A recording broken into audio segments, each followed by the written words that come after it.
நான் இப்போ potato stuffed குழி பணியாரம் செய்கிறேன். எப்படி செய்யுதுன்னு பார்க்கலாமா? கடாயில் தேவையான அளவு எண்ணெய் ஊற்றிட்டு கடுகு கடலை பருப்பு போட்டு தாளிச்சிருக்கேன்.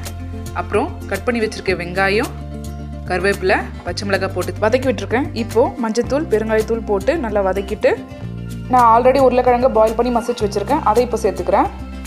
நல்லா கலந்துக்கோங்க. இப்போ இதற்கு தேவையான உப்பு சேர்த்துட்டு கடைசியாக கொத்தமல்லி தழை தூவி இறக்கிட்டா இப்போ மசாலா ரெடி ஆகிடுச்சு.